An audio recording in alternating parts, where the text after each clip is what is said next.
Welcome back, everyone, to another week of your favorite crypto podcast, Sometimes Crypto, the unscripted crypto podcast. Yo. Ayo. Wait, what do you have for us? You asked me? You want me to start? Well, yeah, I asked you what you had. I didn't know what you were looking at. That. Okay. I only have really two things for us today. So I saw an article that was interesting, and I want to start this off because it's literally like last episode when I threw a bomb at Alex, and I knew he was gonna hate it. Oh no, another tax thing? Close. So I only read him one line of what it was going to be about. So the article is. Oh, that's right. I forgot you did that. I forgot you told me. So it's on CoinDesk. The title was "Crypto Long and Short: How the Genius Act Repriced Bitcoin's Monetary Premium." I then was like, let's dive into it. So the main focus really was how the government of the article was the U.S. government created a superior government-sanctioned alternative to Bitcoin's original promise of a reliable digital dollar. That was the gist. That was ChatGPT. I also read the article. I have pieces from the article here, just in case, guys. Okay, so say the gist one more time. The main argument was the U.S. government created a superior government-sanctioned alternative to Bitcoin's original promise of a reliable digital dollar. Okay. That was the main talking point. You're right. You are right. This statement, this article, as is, seems like it is meant to get me fired up and ready to go to war with someone.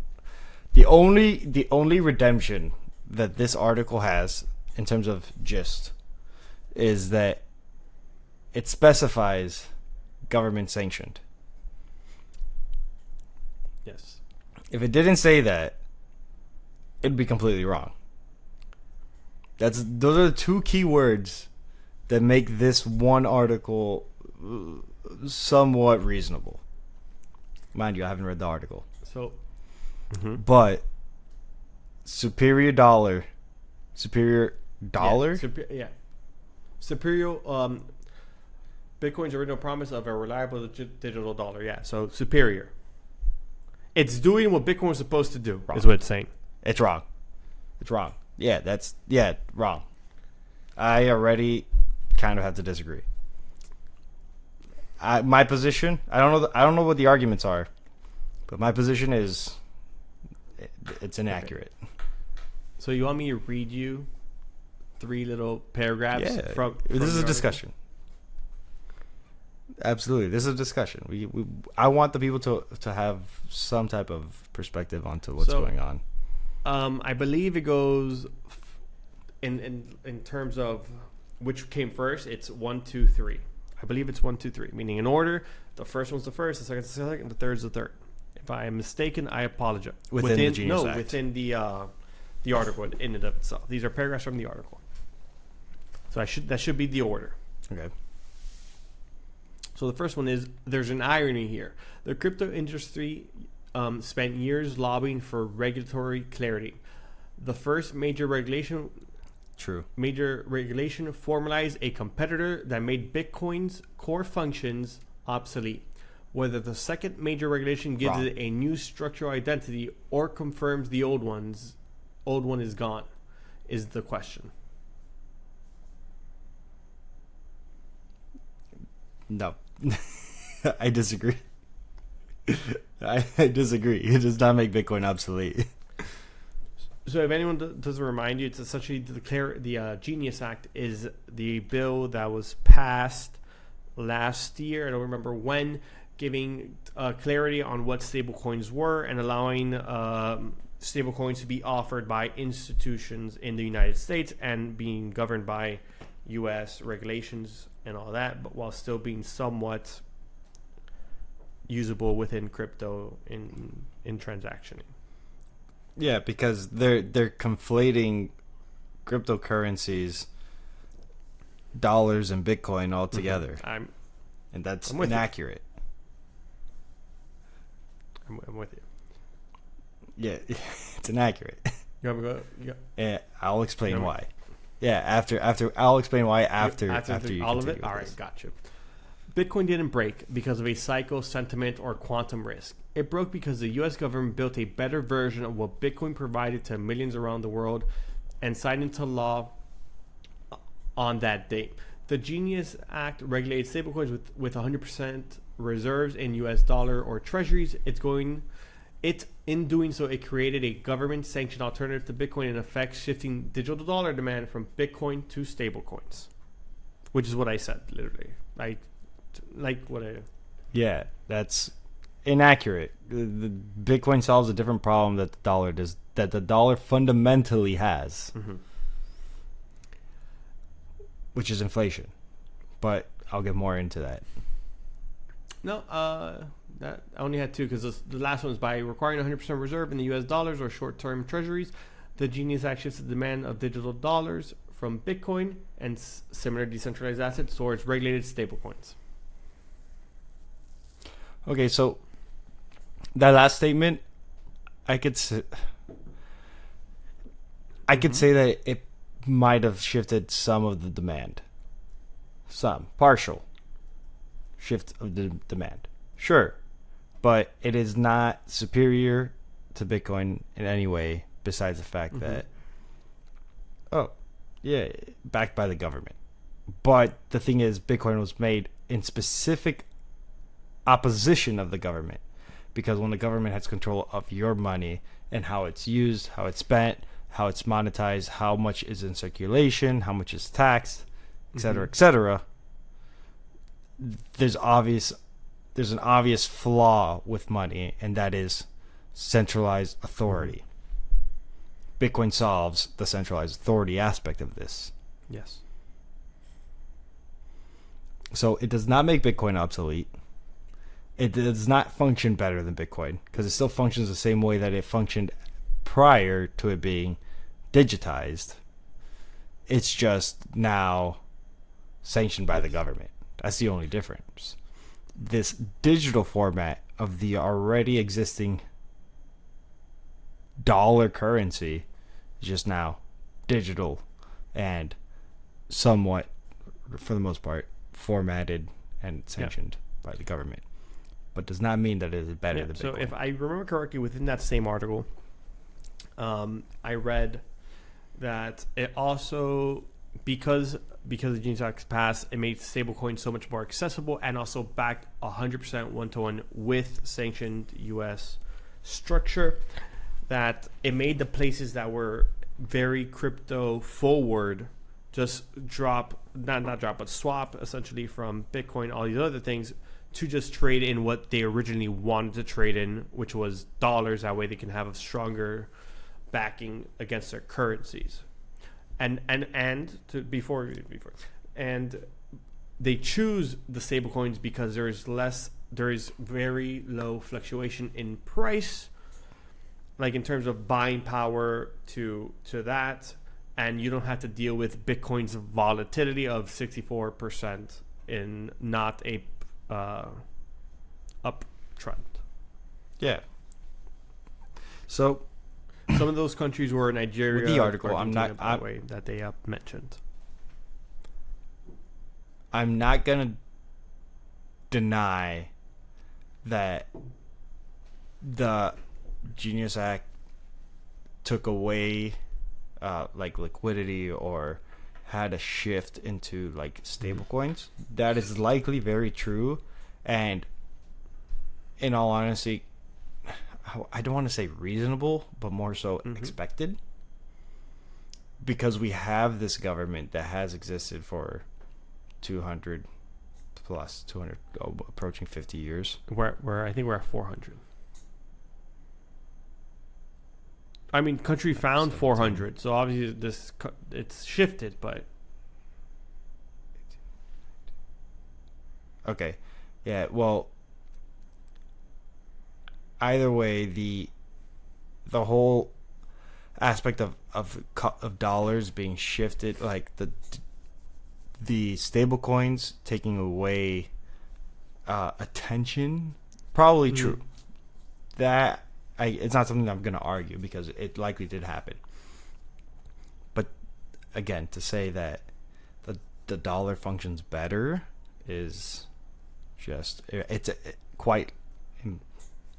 I don't want to say my opinion because it's not an opinion. It's just irrational. Yeah. So another aspect that they mentioned was that also gold has been outperforming Bitcoin for a full year, and it's floating above like 100% returns, and Bitcoin is down. I forgot what the percentage was. So part of the reason why there's so much fluctuation with the dollar valuation of Bitcoin is for two reasons. You do need some level of technical literacy to understand Bitcoin, but that was the same hurdle that the dollars had to overcome early on. There was a technical hurdle in terms of like literacy for understanding math back then when currency was starting to become a thing. And then on top of that is when you're comparing the price of one thing that is fixed in circulation, Bitcoin, to an asset that is not fixed and, matter of fact, inflationary, as in there's more in circulation every passing minute, it's hard to adjust market values to what they're supposed to be based off of what is going on economically. So as the dollar keeps to increase in circulation, the price of these products have to adjust with them, while Bitcoin is fixed. So like it's kind of like going in between both of those two things. It's where the dollar is being valued and where the goods that the dollar could buy you is being valued. So the volatility of Bitcoin has those two factors: A, adoption, and B, pricing it in another currency. When in reality, you should be pricing how many dollars can buy you an egg and how many Bitcoin could buy you an egg. Point blank, period. Not. So my only pushback to that argument, because I agree with everything, and it's been always the same pushback, but I think the reason we say we can buy more with the Bitcoin in terms of eggs, and maybe not anymore, maybe it's changed a bit because I'm not doing the exact conversion. But don't we price it one against each other and not like against each other, like what we can buy? But I think the only reason we do that though is because we underline the value of it in dollars. Like we don't have an only Bitcoin standalone. So you said what I didn't want to say, and the reason why I don't want to say it is because it tends to be more of a what one could call extremists, or others could say more Bitcoin maxi. The Bitcoin maxi analytics is coming out. One Bitcoin will always and forever value equal one Bitcoin. Doesn't matter what time of year or what year you're in. One Bitcoin is one Bitcoin because there will always ever be 21 million. Dollars, though, during 2020 pandemic era, they printed out $5 trillion. Yeah, they added 50, like almost. I believe the number was like half of the supply was added within that 1 year. An insane amount of money was added to circulation, therefore deflating the value of what a dollar actually is. $1 no longer equals $1 because now there's so many more to divide it into. And correct, like that statement that you said is like kind of what it comes down to. At the end of the day, fixed supply makes more economic sense than inflationary supply. If you're an economist, economist. Let us know what your thoughts are. A lot of them argue no. A lot of them argue it should have been Hamilton. We just have allowed this one. Some are. I say some, but I can't say some because I don't know by name anyone who said it. I know I've heard it, but better said like what? Heard what? That the general feeling, I must say feeling, is that we've allowed this snowball to just get too big. The accumulation of debt and circulating supply. Yeah, and what Williams is addressing here is that part of the reason why we increase circulating supply is to ease off the debt that we owe to other countries, and because so anyone who owes U.S. debt is something. Yeah, debt is something that was created with the current economic system. It's not something that could exist in a Bitcoin system.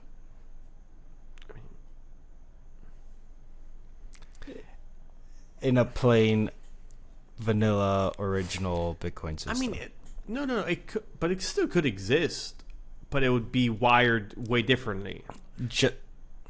Like, better said, it'd be accounted for. I will give it by an individual. Yes, not just that. It's also it would be your due date is fixed, and it is the due date. Like the only way you have it's hard encoded.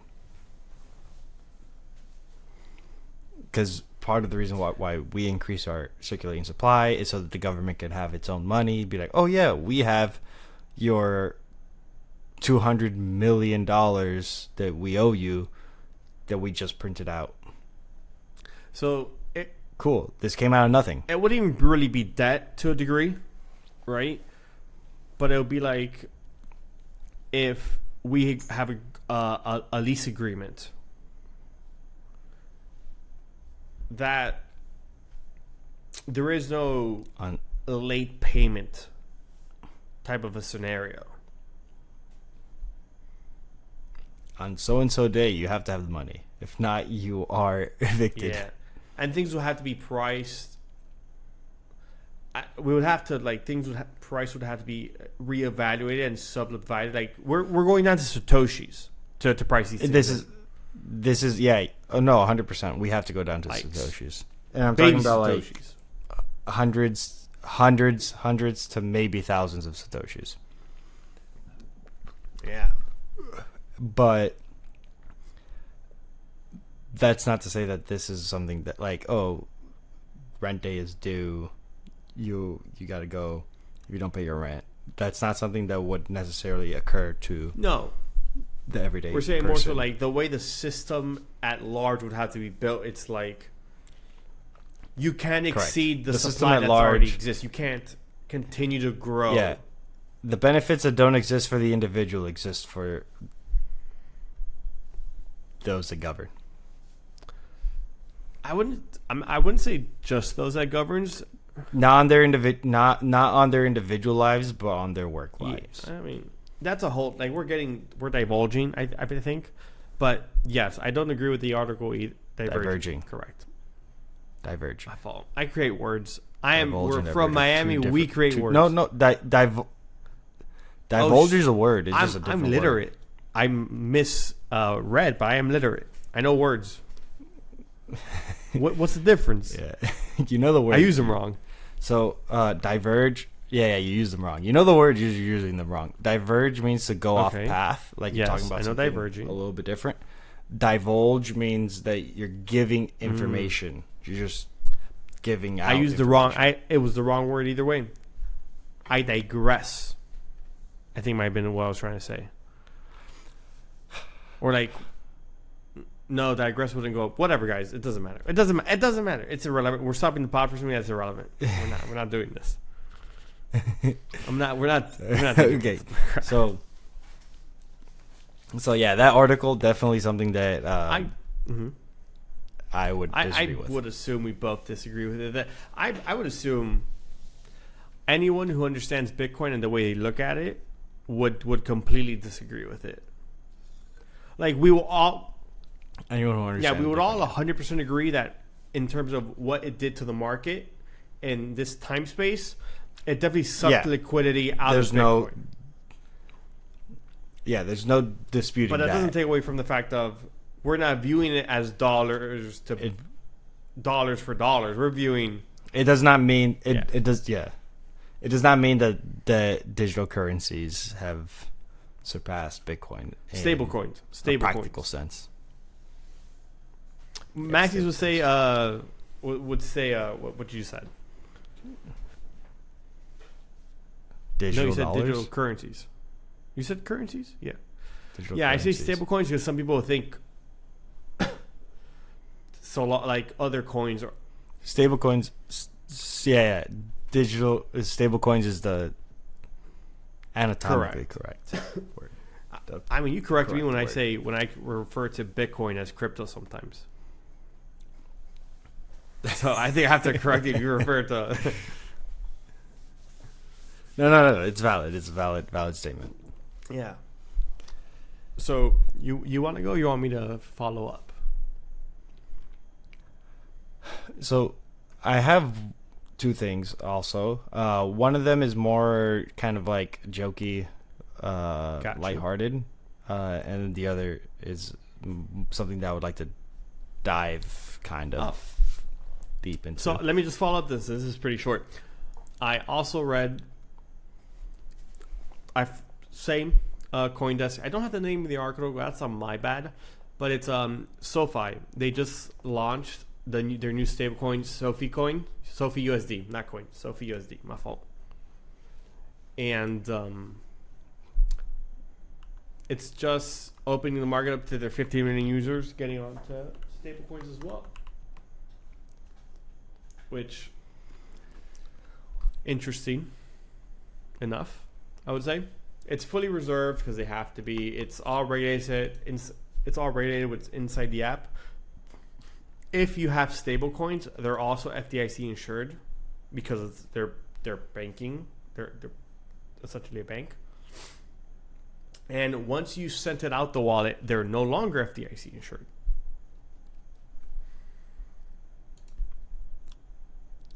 Makes sense. And so SoFi is SoFi USD. It's a financial institution. Just adding clarity. Yeah, it's the social. I don't know what it stands for. I had it. I saw it today. I don't remember.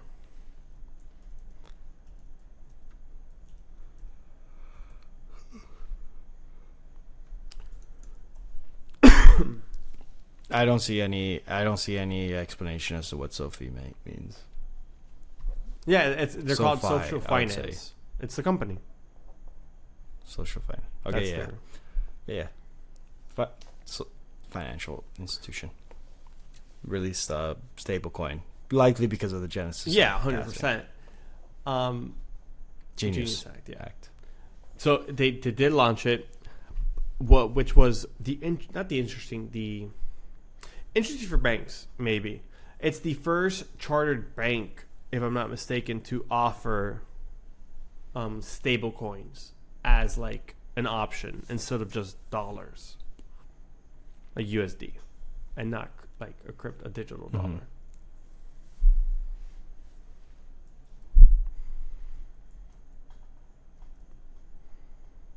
Okay. Mm-hmm. Yeah, I mean, again, banks are going to do what they need to do to stay relevant.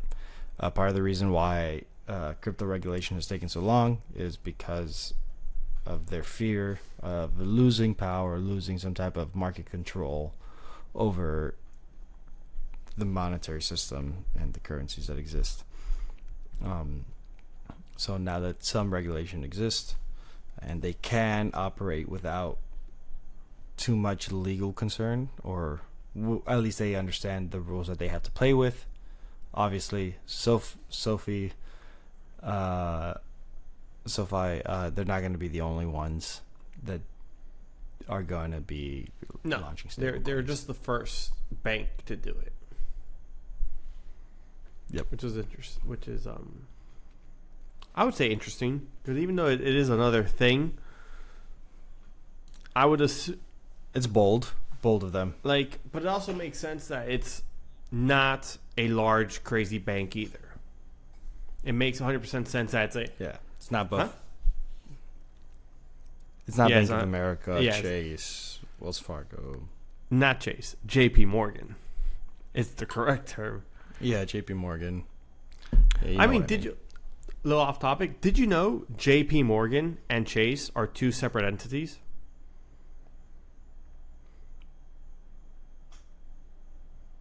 No. Chase essentially is the poor people's bank, and JP Morgan is the ultra wealthy bank.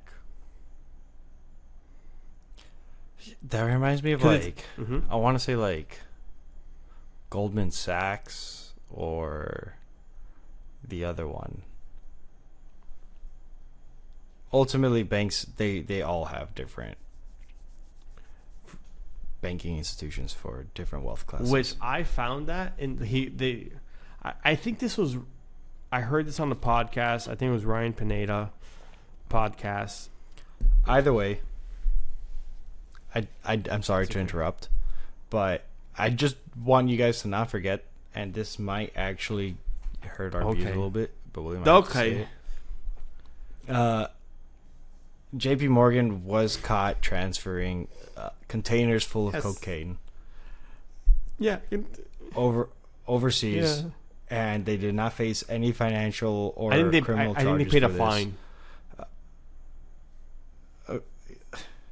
A fine where it was less than a fraction of the money that they were winning anyways. That's called like just a fine for criminal activity is just is literally just a crime for poor people. They said that they could do it because they got money, and other people cannot because they don't. These people should be put in jail. That's wait. I have to give some pushback on it. We also have to be clear here. The headline says that. I don't know. We don't know if it's the boat that's bought off by the cartel to move the shipment.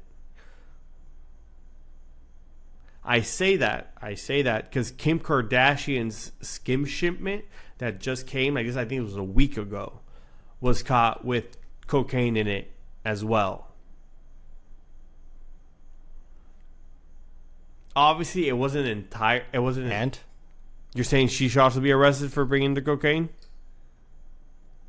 You're saying that she wasn't a part of it? I'm saying they have to prove. Like, I'm saying the headline to read that. Her actual product. Her product was the one stuffed with the cocaine when they were transporting it. What does the boat have to do with that?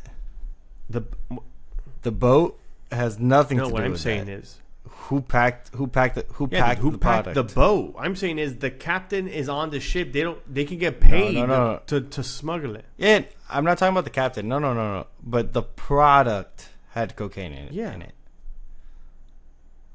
The product. The boat captain's not gonna know all the products that. They're gonna have a list of all the products, but they're not gonna know specifications of how all the products are made and what should be in them or all this stuff. They have to have an entire manifesto on this. It probably has to be humongous. Of the products, yes, but the products are not going to list cocaine. Obviously not. But I'm saying is in JP Morgan's case, it's also not on the list cocaine. I'm saying I don't know enough about the article to say like how it reads is accurate. It could be they found a JP Morgan ship with cocaine.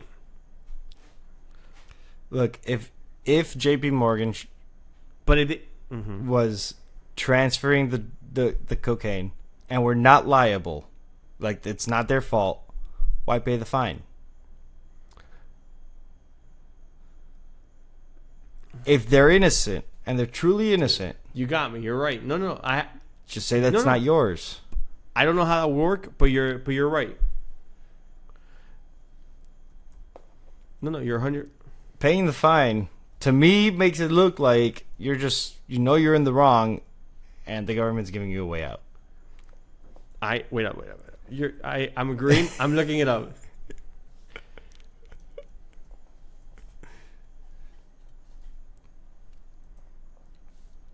Yeah. That was an article, by the way, from It's like old. 2020, 2024, 2023 maybe.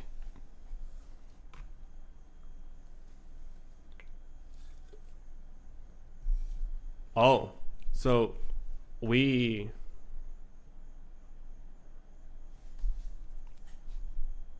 we are wrong. From what I just googled and the AI overview, it says J.P. Morgan Chase has not been fined for the 20-ton cocaine seizure on the cargo ship MSC Gain.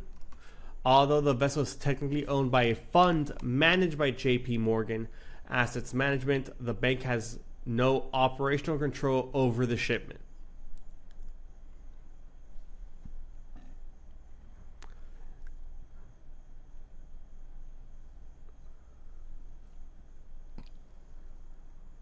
So the one that You believe that? You believe That's that? a crazy statement. The one that is here is the U.S.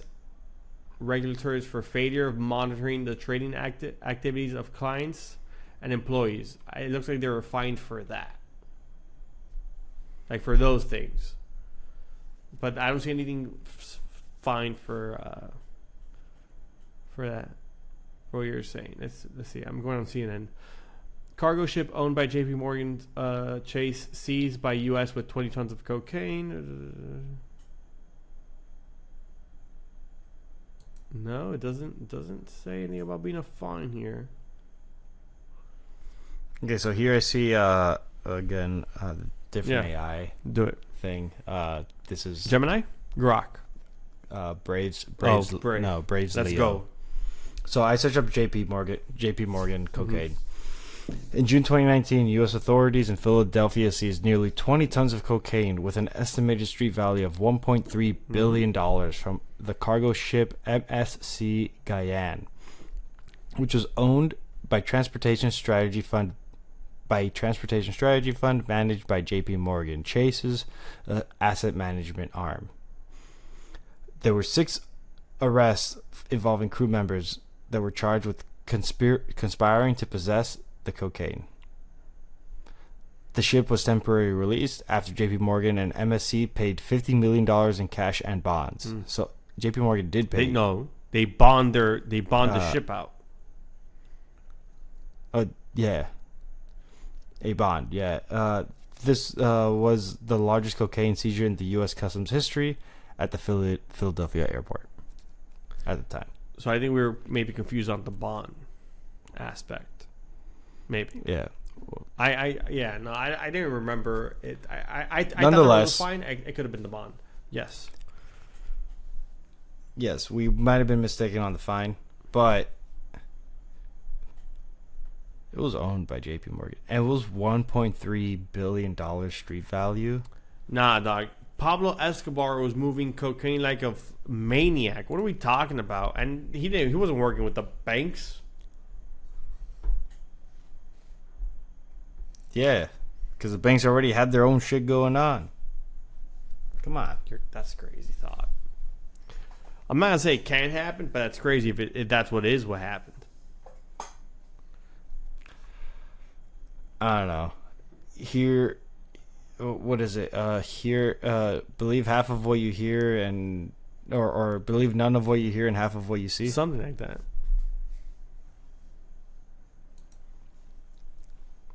I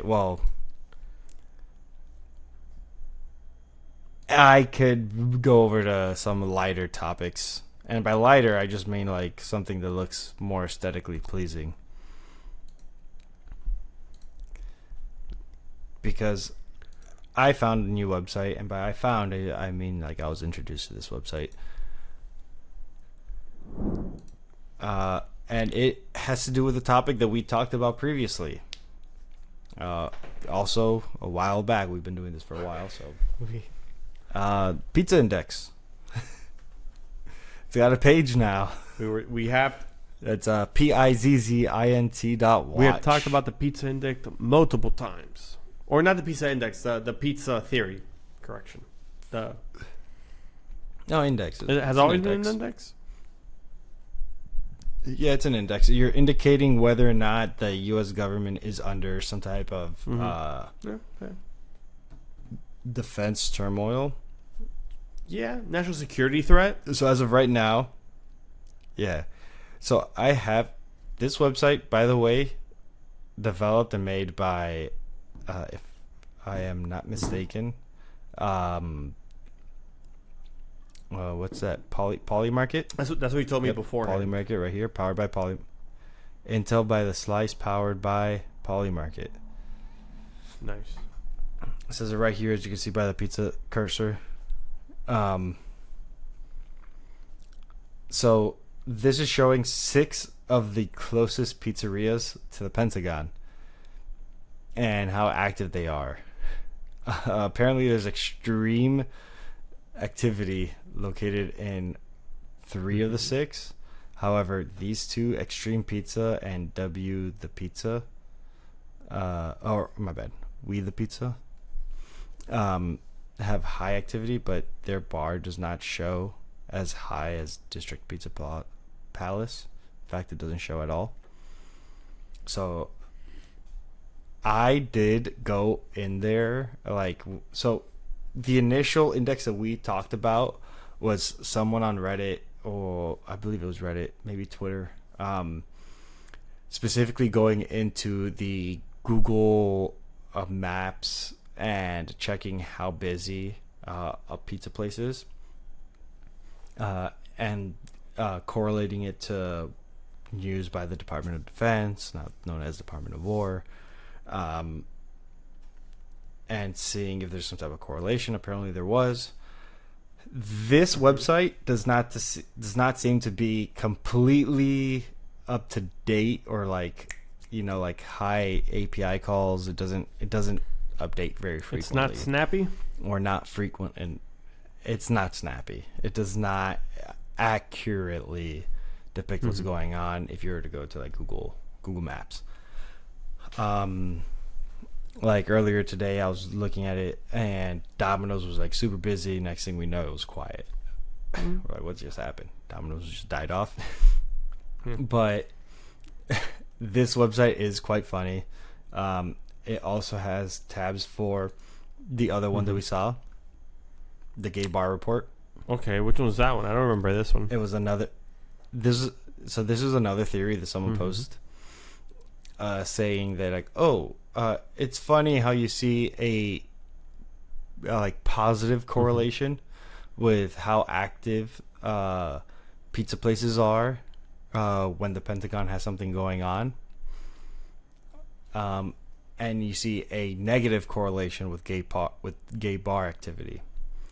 So essentially, the gay bars would get less active when it's hitting the fan.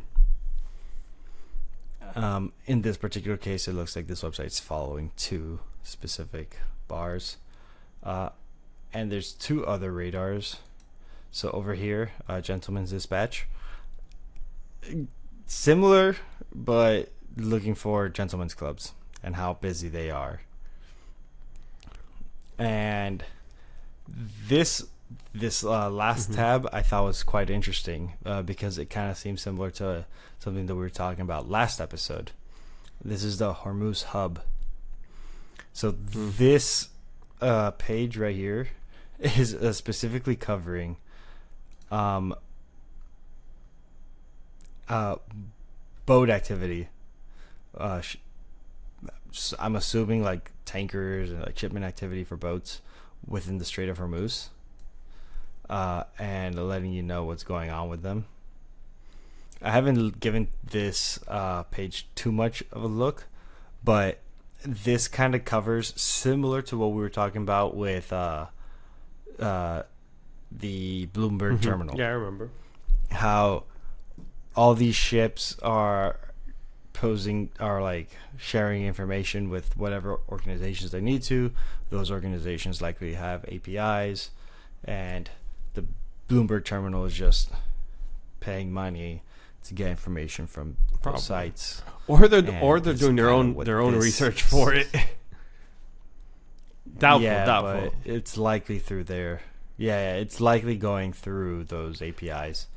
So again, all these pages are being paid for and like made by Polymarket.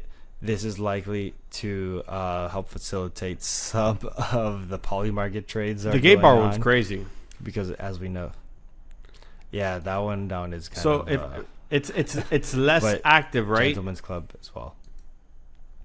Yeah, it should be less active, but right now it says that these two bars are closed at 10 p.m. on a Thursday night. I find that kind of hard to believe.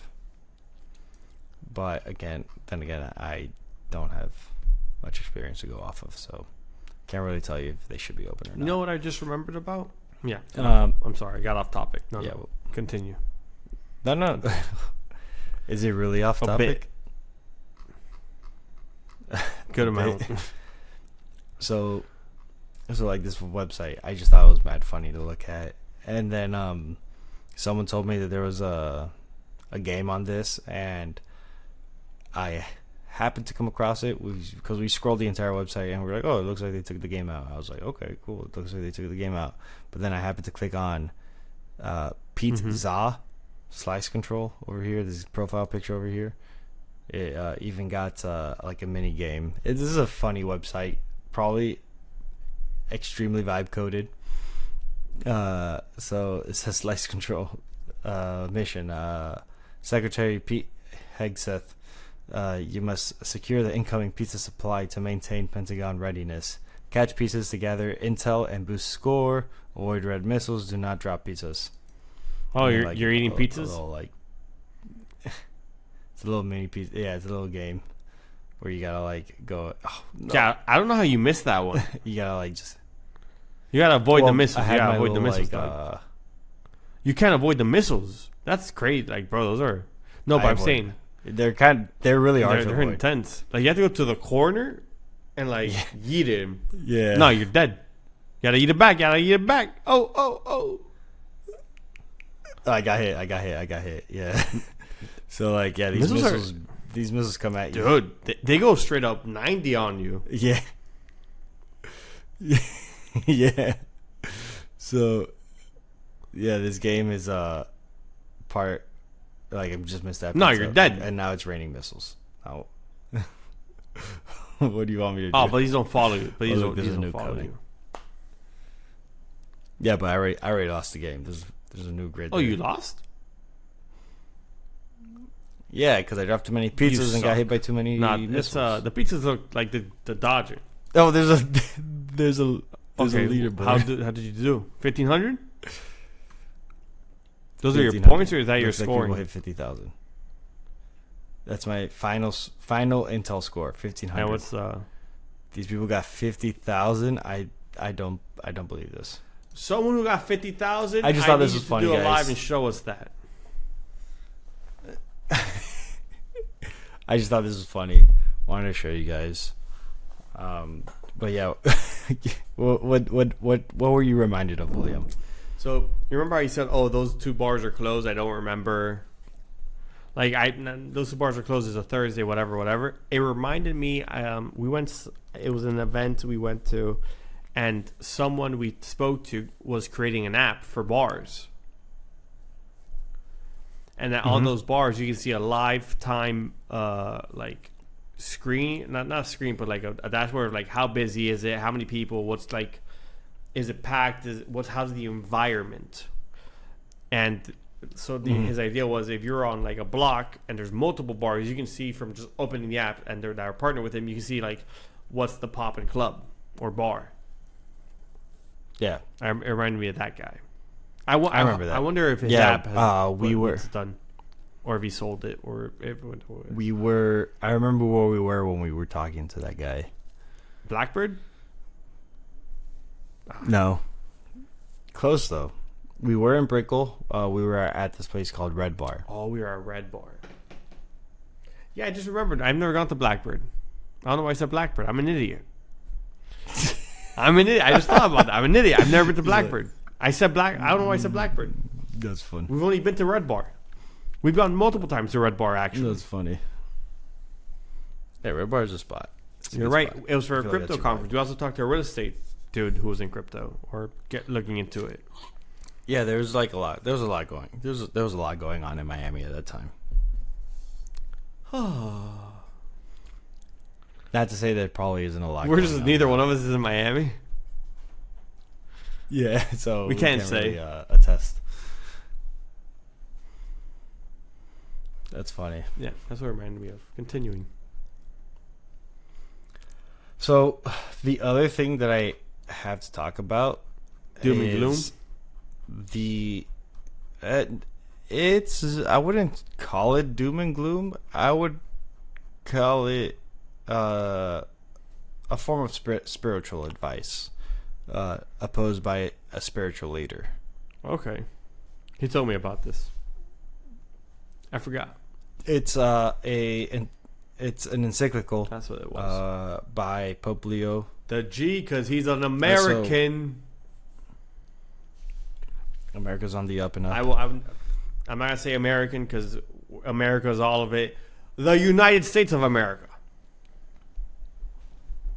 So he's a U.S. He's a US. citizen. Well, I don't know if he's a citizen. No, actually. he is. Okay. Actually, you continue. Well, so these encyclicals are kind of like posted by they read somewhat like meditations, but it's also like guides for society as what's going on in the modern day. Previously, they have discussed multiple things in terms of like politics, government, like in what threats are humans as humanity facing, and this one in particular, Magnifica, Humanitas, was kind of covering what the human person and how artificial intelligence and technology can affect where humanity ends up going. So this thing was being what's it called?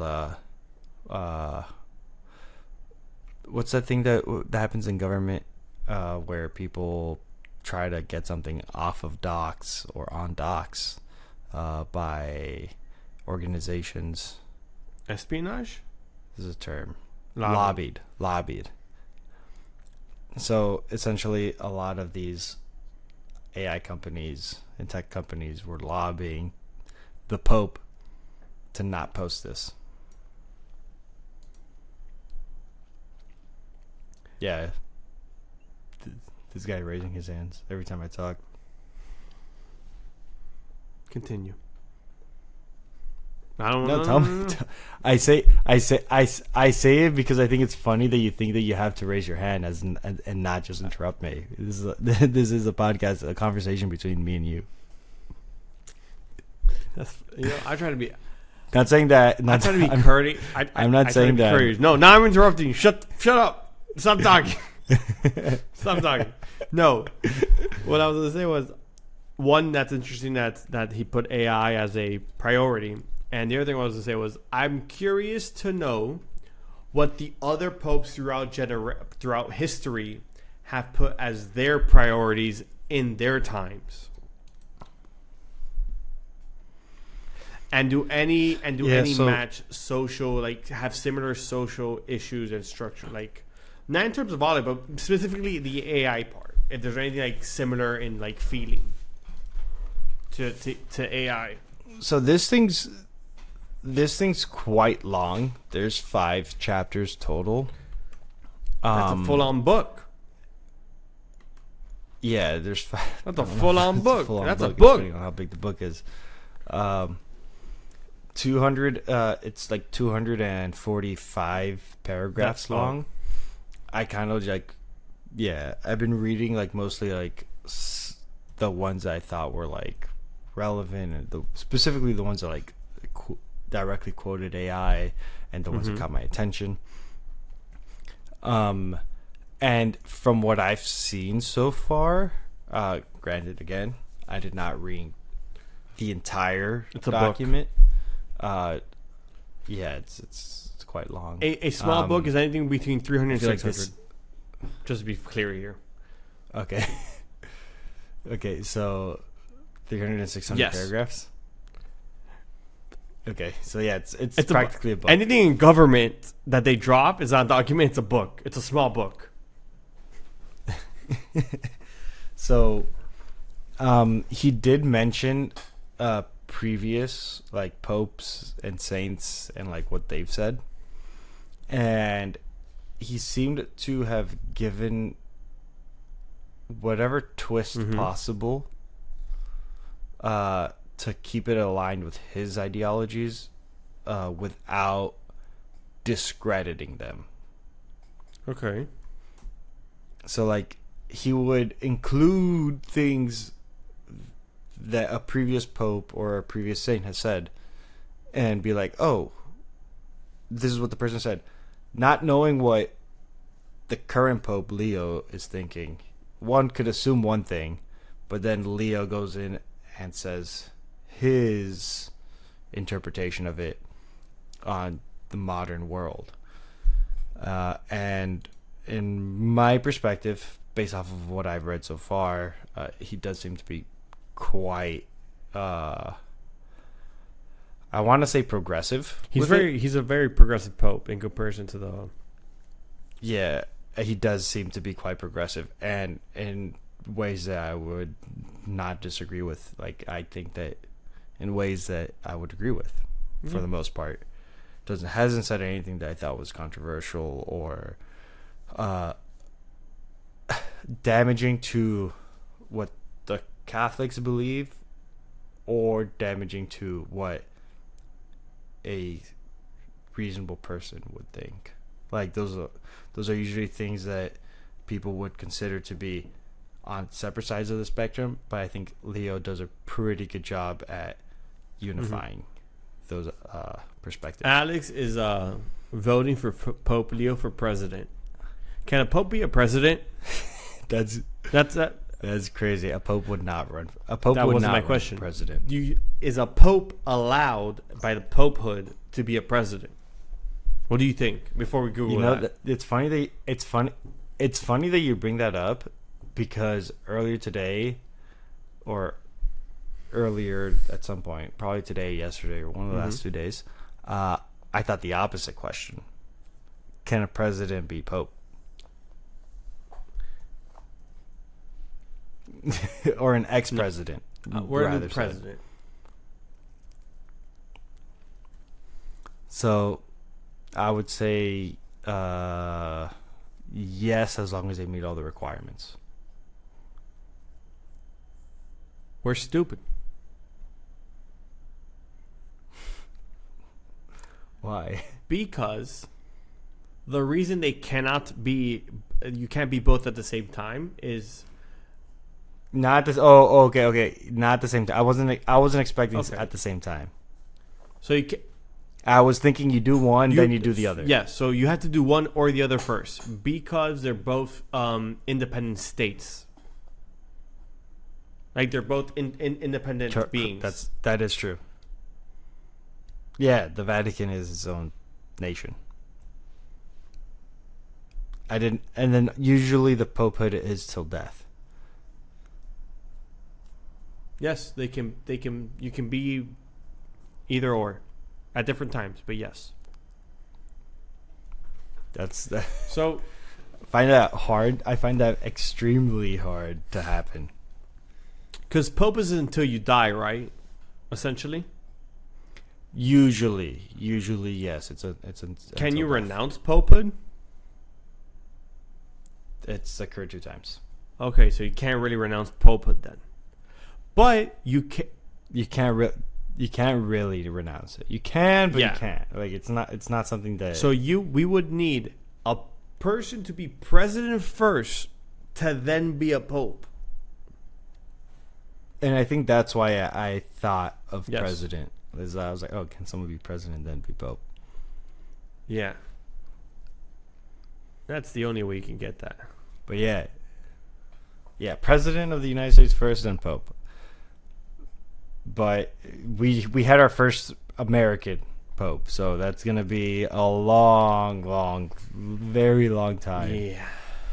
Until that happens. That's gonna be a minute. if that happens. Yeah, it's gonna take a minute because yeah. Have you ever thought of what's needed to be a pope? So- I'm sorry. I feel like being pope I've always found interesting because I don't know of any direct line on how to be pope. You want a direct What do you line? mean? There is a direct there is? path. Oh, I didn't know that. Like I assumed there was, Yeah. but I didn't know what the path is. Yeah, you become a Catholic. You become a Catholic priest. You become there's something, and then there's a cardinal, bishop? and then you get voted into a bishop. Yeah, that's what it is. You become a priest, a bishop, a cardinal, and then after the Pope dies, you get voted in by other cardinals to be. So how many cardinals are there then? There's at least one for every nation, type, ish. I believe what you're saying, but I feel like you're missing things. That's if you want direct path, that's the path. Really? You become a Catholic, you become a priest, you become a bishop, you become a cardinal, and then once the Pope dies, all the cardinals vote for another cardinal to become Pope. 3 easy steps. I'd say 4, but yeah. Okay. Yeah. Because you just become a priest, become a bishop, become a cardinal. I thought there were more in betweens, like between bishop and cardinal. Well, there probably is. Because, like, to become a priest... Okay, so, like, in Catholicism, there's sacraments. Mm-hmm. It's like devotions that you devote your life to. One of those sacraments is being a Catholic. It's like you devote your life to being a Catholic. That's a sacrament. So then I'm assuming once you're like bishop and all this stuff, there's other sacraments. I don't know. That's beyond my education. So how do you know so much? I try to study religions. Bro, I used okay. I'm really intrigued right now. Yeah, so like and I think if I'm not mistaken, there's like a certain amount of sacraments that you need to fulfill within your life to reach heaven, assuming that you live a full life. Children are like pardoned of all those, of a few sacraments. So I think as a Catholic, you either pursue the sacrament of marriage or a sacrament of like devotion to the church, so to say. So like that's where nuns come in and that's where priests come in. Instead of getting married to a person, you get married to the church or you get married to God. Okay. There's the sacrament of, I think it's baptism, which is where you devote your life to being a Catholic. Don't ask me past that, because after that, I think there might be one for death. It's like when you die, some other sacrament, but I don't know. You're dead, so I don't know how that works. What part? I'm sorry.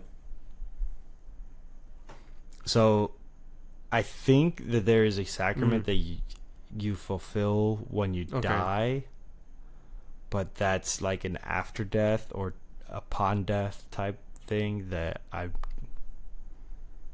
I personally don't know. I googled this.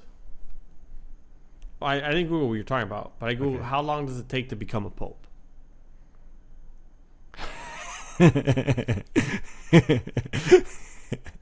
Okay. So the AI response to the first paragraph is funny. It goes, becoming a pope immediately follows your election by the College of Cardinals, which typically takes just 2 to 3 days once a conclave begins. And then it goes on to the actual process takes 30 to 45 years. Yeah, that's like a whole to life devotion type. Want a quick read? So, just for reference to our original question, can a pope become president or a president become pope? A president can technically become pope because in the United States, I think it's 34, 38 years old till you can run for president. Let's say you become president at the age of 50. You're out of there by 54. 30 years, 80 something. You could become pope in your late 80s. Not earlier. If you're that guy is like whoever that is. So, that guy, girl, women. No, can't be a woman. You know, can't be a pope. At least if you're a woman, has to be. I'm sorry, that's what they said. Pope has to be a man. That's a Catholic thing. You know. So priesthood, the process it takes you to become a priest is 8 to 10 years. Okay. Then pastor and advanced services. Priests must serve their local. I can't read that word. It's diocese. Diocese. Diocese. Diocese. And they must pursue an advanced degree like a license or a doctorate in canon law or theory. That process takes between 10 and 20 years. 10 and 20 years to get a doctorate in Catholicism, essentially. Essentially. And, bro, becoming bishop, pretty quick, 5 years. And, 5 years. But they typically spend decades with a diocese. Diocese? Mm-hmm. With a diocese. Creating essentially a diocese, just growing it for decades before entering Canada to become a cardinal, which you have to be hand selected by the Pope essentially to become a cardinal. Oh, you have to be. I didn't know it that. reads, appointed by the reigning Pope, while not an official canonical requirement, the conclave almost exclusively selects the popes from the College of Cardinals. Yeah, that's like almost exclusive. I've never understood it to not be that. Yeah, I don't know why it's said like that, but yeah. So what that's saying is that the Cardinals can pick someone that's not a Cardinal. Yeah, to be but it doesn't happen. They've always picked another Cardinal because the Cardinals vote on. They pray. Supposedly they pray. They ask for guidance within like whatever to see who they should vote as Pope, and then it's usually always another Cardinal. Interesting, right? With that, I recommend you guys watch. I watched it. I enjoyed it. The Warrior Nun on Netflix. I enjoyed it. Might be disgraceful to some. I did like that show. It was good. It was a fun show. I was excited for season 2. But I don't know. It just never came out. Yeah. I think I'm with you on that one. I don't remember what happened. Anyways, going back to this encyclical. I did take away a few of the chapters that I read that I thought were interesting. Chapter 1, paragraph 23, under the section, the wisdom of the Word of God in dialogue with the human sciences. So the reason why I thought this thing was funny or not funny, but more so like this was very interesting, was because of the fact that what The way you preface that is like, so I've read some of it, and so in chapter 1, what did you say? Page 20. Paragraph 23. Page 1, paragraph 23. I'm like, you didn't get that into the book. What are we talking about here? I mean, you're only like, come on. Well, I'm starting off in chronological the way order. it's just that was funny.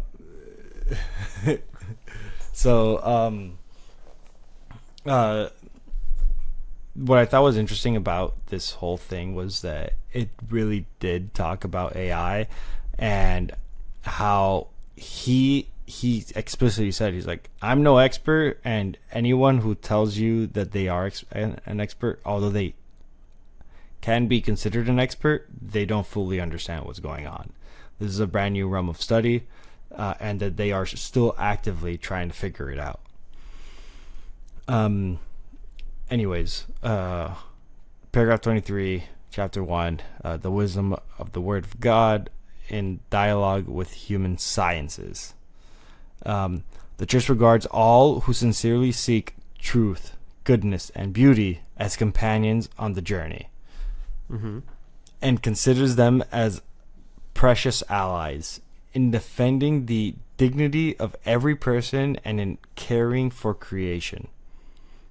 So, if you're looking for the truth, beauty, and goodness, if you're on that route, like, you're an ally.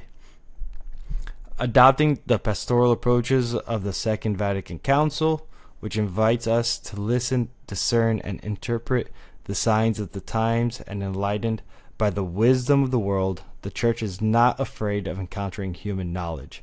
Indeed, the Word of God provides reliable standards for establishing paths of justice and opening ways of reconciliation and peace among people when it comes to applying those standards to the complex situations of our time. The contributions of philosophy and of the human and social sciences is essential. Mind you, social sciences, the people, philosophy, those are all like tribulating things that like are known to cause some level. So you're of telling me he's even going against like we can say like the traditional hard standard of like the Catholic Church to a degree? The hard yeah, standard. That's what I'm saying. Like the Yes. Yeah. That's kind of what I take from it. He seems like, look, like we are all people trying to find good, beauty, and truth. And if you're trying to find that truthful, like actually trying to find that, then we're on the same page. Crazy. Right?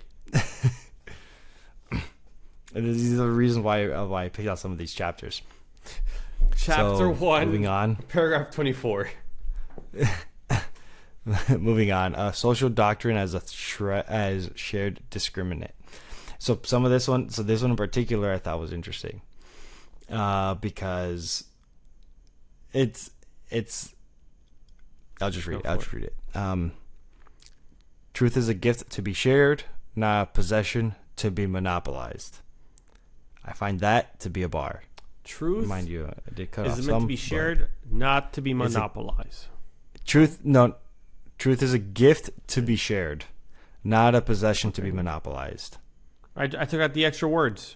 The church, yeah. Well, the extra words kind of make a difference. Yeah, truth is a gift to be shared, not a possession to be monopolized. The church does not claim to possess a monopoly on truth, because truth is not a territory to be defined, but a good to be shared. What matters most is not... I'll interrupt at the end. Okay. What matters most is not occupying possessions of power or defending cultural strongholds, but initiating good processes and enabling them to mature. In this way, the truth of the gospel is not imposed from above, but grows over time within the concrete interweaving of lives, communities, and cultures. It does not eliminate conflicts, but transforms them, reuniting that which history tends to scatter. First initial thought, that sounds beautiful. It sounds wonderful. It sounds great.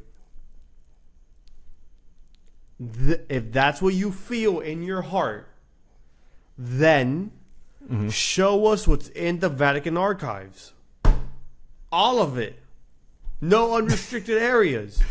I'm not saying show it to the public or take everyone. Like, not that, but like, show us the files. Like, show us the files. Let a reporter go in. Let a reporter go in and read it. Show us the files. We did a convoy in Cuba. We could do a convoy in the Vatican. I'm not opposed to that. Personally, I'm not opposed to that. If that's what you feel in your heart, then I think the correct thing is to show us what's in the Vatican archives. Yeah. He says it. Truth is a gift to be shared. Exactly. If there is truth within there that God is real and it's meant to be shared. Anything that's meant to be truth. Anything that is meant truth to be. Meant to be truth. I believe it. Yeah, not meant to be. That's anything that is true. They should misspoke there. They should share it. The Vatican should open its doors up to some reporters and share us what's in their archives. The good stuff. The deep, the back. What I think would be conflicting here for some like Catholics is that he said, in this way, the truth of the gospel is not imposed from above, but grows over time within concrete interviewing of lives, communities, and cultures. So like, God don't matter. Sure, the gospel's God. The not the God don't matter. He said He's not that. saying that. He said it ain't from heaven above. It's like it's you and I. He's a big part of it's from you and I. It's like, yeah, the gospel teaches, but like it grows from us. But the part that I find the most interesting from that paragraph is it does not eliminate conflicts, but transforms them, reuniting that which history tends to scatter. But that to me sounds like no matter how much peace you try to find with someone, you're also going to find conflict with those people. There's always going to be push and pull. Yeah. No, I agree. I see what they're saying.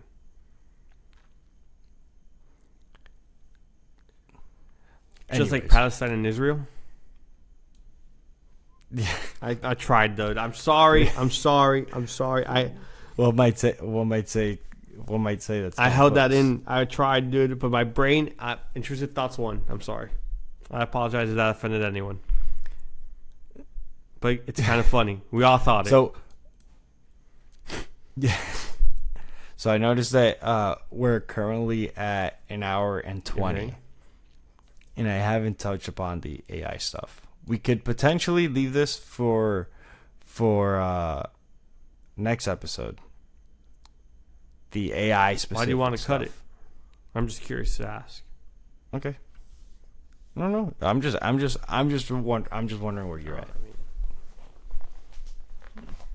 Alright, okay. So he doesn't really bring up the AI thing up until chapter 3. What paragraph? What paragraph? I need the paragraph. I need to know how deep you got into it to see if you've read something yet. 98.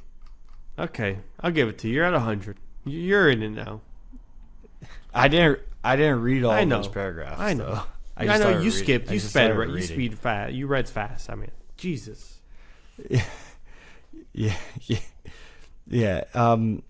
However, I can say that I did not truthfully like copy notes, like sections of these, because I didn't know how to. I probably could have tried to figure it out, but he starts off with saying that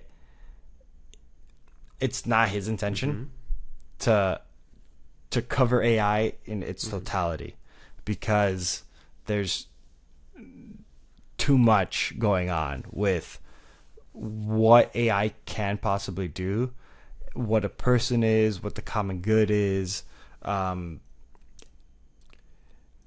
the different versions of someone perceiving what good is. He's like, this is a very complex He's situation. not thinking about it like an 80-year-old man would look at like the internet. He's not. He actually gave this a lot of thought. Matter of fact, at some point I did read something that I was like, oh, he kind of understands what an AI actually is. Like, more so than someone saying, oh, chat, what is, give me a recipe for chicken Alfredo. Yo, don't put me on this blast. This guy did. It was Parmesan. You asked ChatGPT for chicken Alfredo recipes. I have asked it how to make hard boiled eggs once or twice. I have done. I think I did that. So what's the perfect amount of time? Dude. Secret? Buy the little egg thing that you throw in the water and it turns white as you go. That's what I do. Interesting. I haven't heard of that one.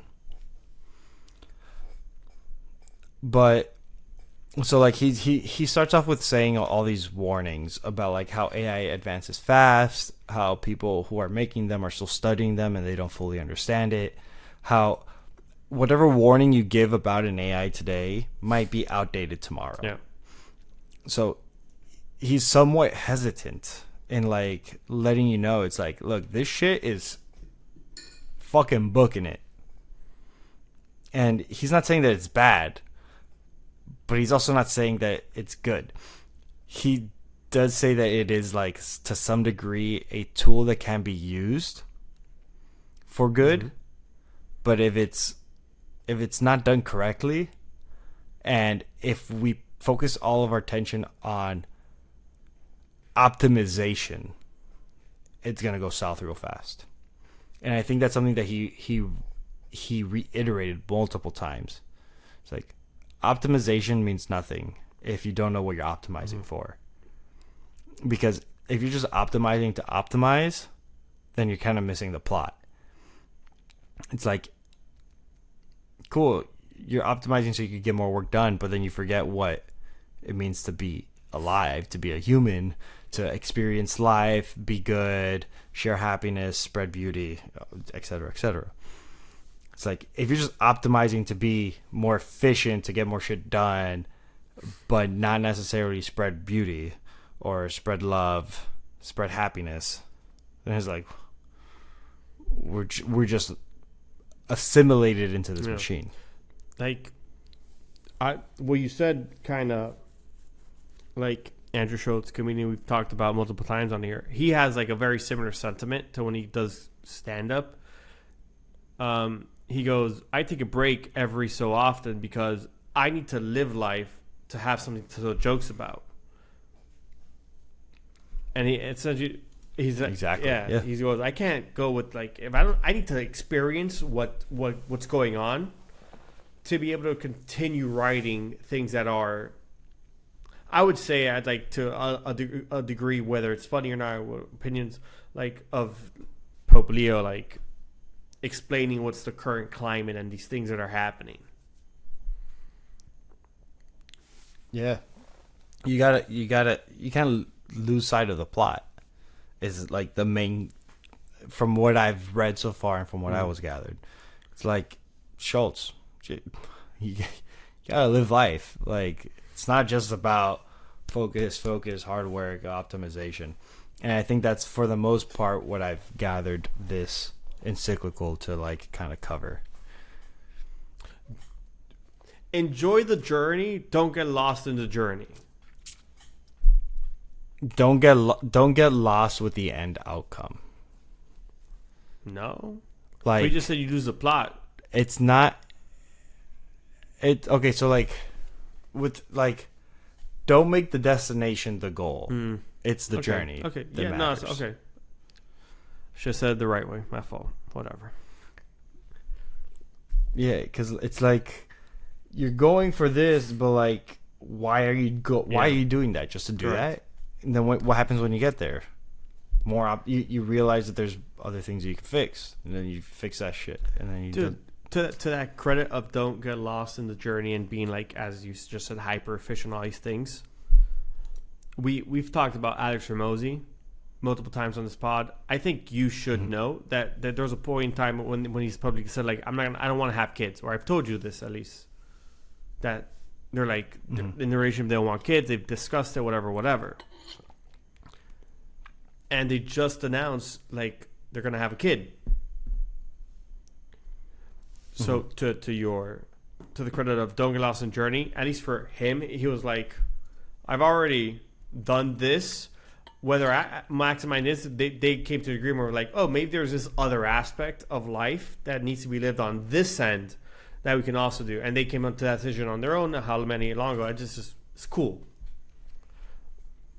Someone to add, like, very firm, at least from the way as a viewer would take, is like very stern. Until something changes, I don't want.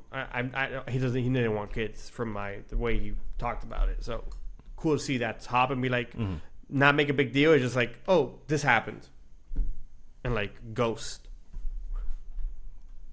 Yeah. So that was cool. Go. Yeah, life is meant to be lived, guys. So just don't hyper fixate on things, I guess. Yeah.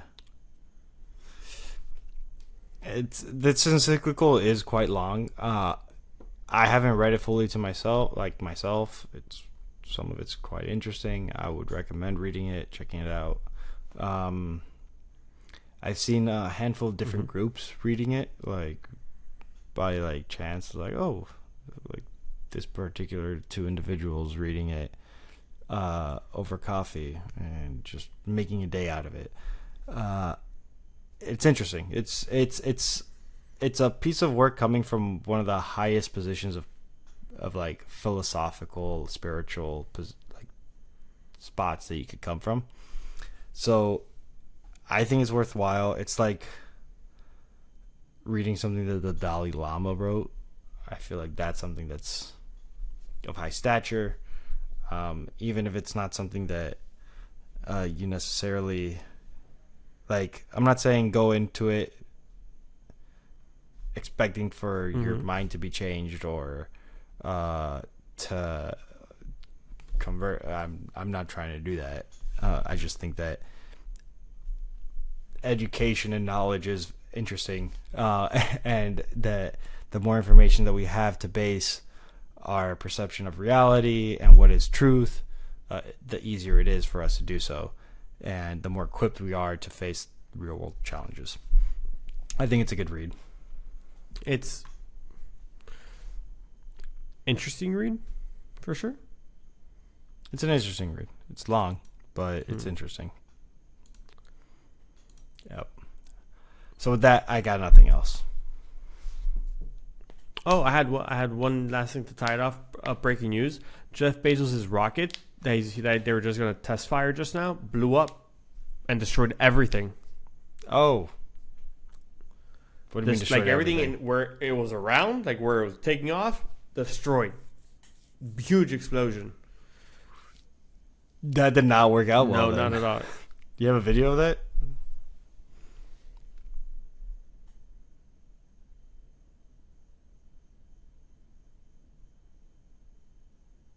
Damn, that's a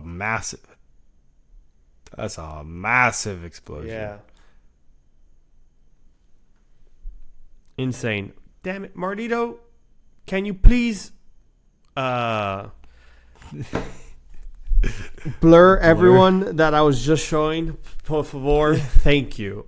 Everyone, name, face completely blurred immediately. You should have. Yeah, as soon as you flipped the camera. Yeah, I thought I could. No, bro. The thing is, it was too late. It was too late. On my end, I thought I clicked it to the full view. I didn't notice until I saw your fucking whatever. Marlito, do that, please. Thank you, Alex. Make sure you do that. You make sure it's covered so, up. If you guys haven't been here, as you can tell, me and William do try to take care of some privacy. If it's not ours, it's at least our friends and family and like our followers and like those.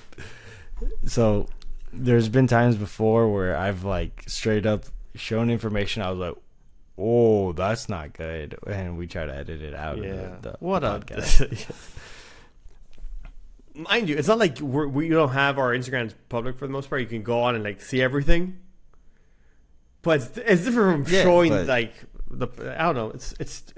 Yeah, there's some sense of like, you not my place. Rather not show that information. Yeah, it's not even like it was anything crazy. No, it was just some users and their stories just there, like that they have posted some stories. Oh, yeah, wow, cool. Oh, that's funny. But no, I have nothing else. Just the Bezos is that explosion was massive.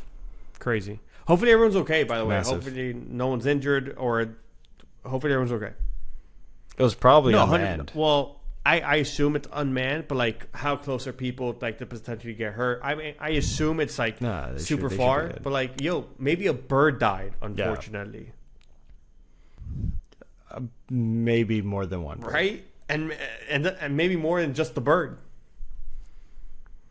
Yeah, probably a couple hundred insects. Well, I meant like other animals, but yeah, insects are insects. Insects are animals. I'm not doing this right now. I don't know. I have no idea. Maybe. Anyways, guys, it's been another week Of your favorite crypto podcast. Sometimes Unscripted. The podcast. Hey yo.